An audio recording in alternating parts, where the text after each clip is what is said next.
మనం దేవుని పరిశుద్ధతలోనికి వస్తే ఆయన ఏమవుతాడంటే మనకి 23వ కీర్తన మొదటి మాటలో వ్రాయబడి చూడండి ఒకసారి ఆ మాట.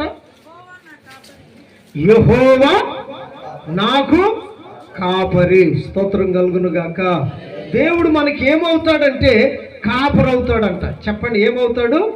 ఒక గొల్లవాడు గొర్రెలను ఏ విధంగా కాస్తాడో మనలను కాచే కాపరిగా మారుతాడు.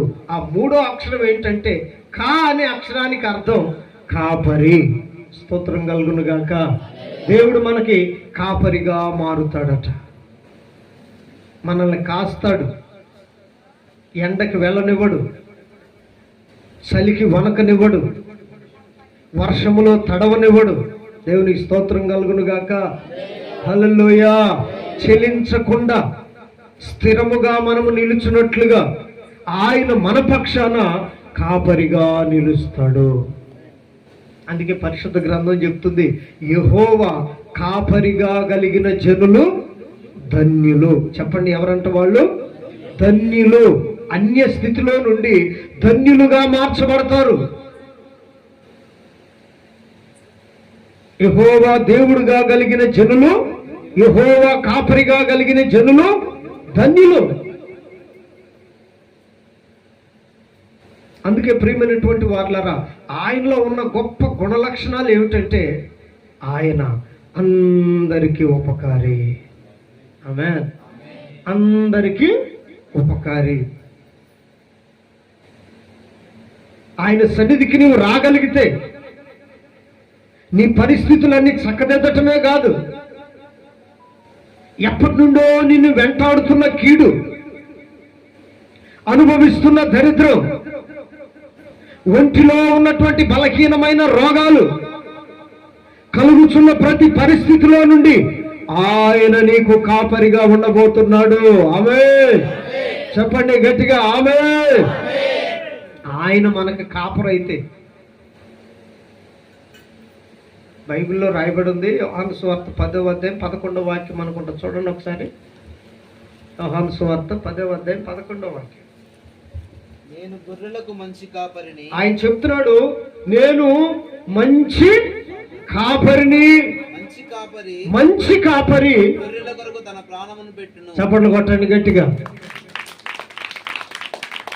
సరిపోలా.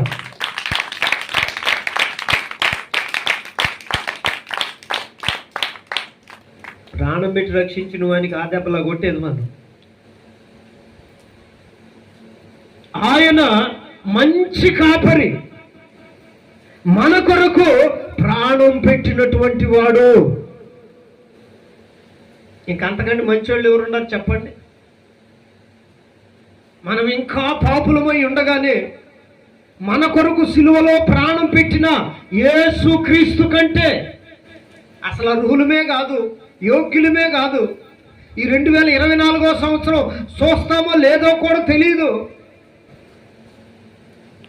అటువంటి అర్హత లేని, నమ్మకం లేని మన బ్రతుకుల్లో ఈ 2024వ సంవత్సరం కూడా చూసేటట్టు కృప చూపటానికి కారణం ఏమిటంటే ఆయన మన కొరకు చేసిన ప్రాణ త్యాగమే. స్తోత్రం కలుగును గాక.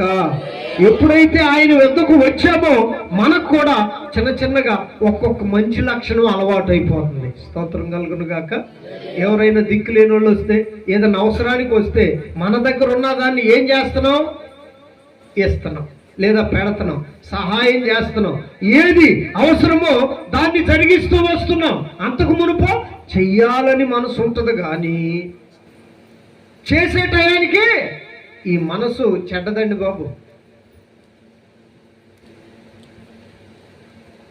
కనుక ప్రియమైనటువంటి వారలారా, ఎప్పుడైతే మనం ఆయన పరిశుద్ధతలోనికి వస్తామో ఆయన మనకు కాపరైపోతాడంట. స్తోత్రం కలుగును గాక. హల్లెలూయా. ఏదైనా ఎత్తు వస్తుంటే ఆ ఎత్తుకి ఆయన మనల్ని ఎత్తుకొని తీసుకొని పోతాడంట. ఆయన మన బ్రతుకుల్లో కాపరి అయితే మనము ధన్యులుగా మార్చబడతాం. అన్యకరమైన ఆచారపూరితమైన జీవితంలో నుండి మనము ధన్యులుగా చేయబడతాం. యెహోవా దేవుడుగా కలిగిన జనులు ధన్యులు.